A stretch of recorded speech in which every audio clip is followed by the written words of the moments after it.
বাস্তু চুম্বকীয় কিরণ প্রবাহ। নমস্কার বন্ধুগণ, আশা করি ঈশ্বরের কৃপায় আপনারা সবাই ভালোই আছেন। আমি রামপ্রসাদ ব্যানার্জি কলকাতা থেকে বলছি।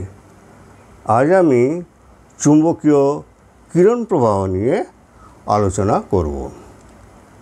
প্রাচীন ভারতীয় স্থাপত্য বিজ্ঞান, বাস্তুশাস্ত্র মহাজাগতিক এবং পার্থিব শক্তির সাথে সামঞ্জস্যপূর্ণ করার জন্য পৃথিবীর চৌম্বক ক্ষেত্রের সাথে কাঠামোর সারিবদ্ধকরণের জন্য জোর দেয়। বাস্তুশাস্ত্রে পৃথিবীর চৌম্বক ক্ষেত্রকে খুবই গুরুত্বপূর্ণ হিসাবে ধরা হয়।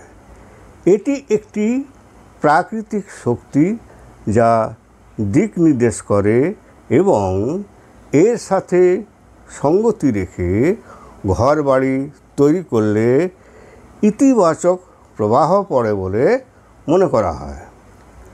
বাস্তুশাস্ত্রে পৃথিবীর চৌম্বক ক্ষেত্র উত্তর পূর্ব থেকে দক্ষিণ পশ্চিমে প্রবাহিত বলে বিশ্বাস করা হয়। এই গতিবিধি কোনো স্থানের মধ্যে ইতিবাচক শক্তি প্রবাহের জন্য গুরুত্বপূর্ণ বলে বিবেচিত হয়। উত্তর পূর্বকে বিশেষভাবে শুভ হিসাবে দেখা হয়, কারণ এটি উদীয়মান সূর্যের মৃদু রশ্মি গ্রহণ করে বলে বিশ্বাস করা হয়, যা পরিবেশকে শুদ্ধ করে এবং জীবন শক্তির প্রবাহ বৃদ্ধি করে।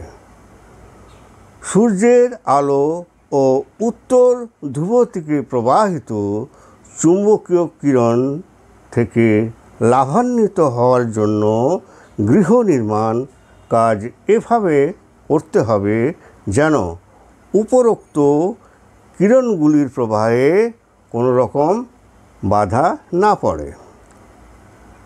এজন্য গৃহ নির্মাণকালে লক্ষ্য রাখতে হবে যে গৃহটি নির্মাণ করা হবে তার উত্তর পূর্ব ভাগ যেন কিছু নিচু থাকে।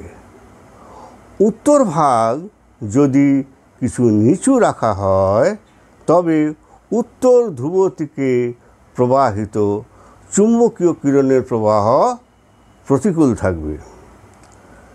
পূর্ব ভাগ কিছু নিচু রাখা হলে বিশেষ আবশ্যকীয় সূর্যকিরণ পাওয়া যাবে।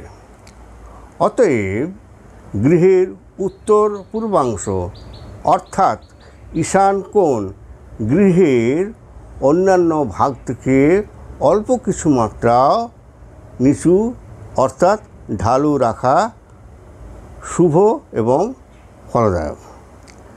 সুতরাং গৃহ নির্মাণে উত্তর ও পূর্ব দিক কিছু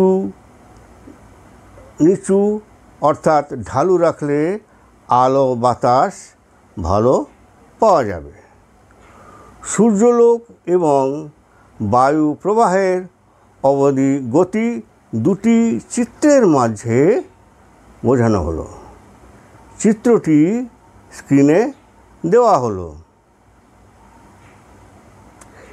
এর বিপরীত স্থিতিতে নানা রকম অসুবিধা বোধ করতে হবে আলো ও বায়ু প্রবাহের অসুবিধার জন্য। বাস্তুতে ঈশান কোণ অত্যন্ত গুরুত্বপূর্ণ, কারণ বিশ্বাস করা হয় যে চৌম্বক ক্ষেত্র এই দিক থেকে একটি স্থানে প্রবেশ করে। উত্তর পূর্ব থেকে দক্ষিণ পশ্চিম দিকে চৌম্বক ক্ষেত্রের প্রবাহ সমগ্র স্থান জুড়ে ইতিবাচক শক্তি বহন করে বলে মনে করা হয়, যা মঙ্গল এবং সমৃদ্ধি বৃদ্ধি করে। বাস্তুতে প্রাণ বলতে সমস্ত জীবের মধ্য দিয়ে প্রবাহিত শক্তিকে বোঝায়। মূলত বাস্তুশাস্ত্র পৃথিবীর চৌম্বক ক্ষেত্র এবং অন্যান্য প্রাকৃতিক শক্তিকে কাজে লাগিয়ে সুরেলা এবং সমৃদ্ধ বসবাসের জন্য তৈরি করতে চায়। ভিডিওটি যদি ভালো লেগে থাকে তাহলে ভিডিওটি লাইক ও শেয়ার করবেন এবং চ্যানেলটিকে সাবস্ক্রাইব করার জন্য অনুরোধ রইল। ধন্যবাদ।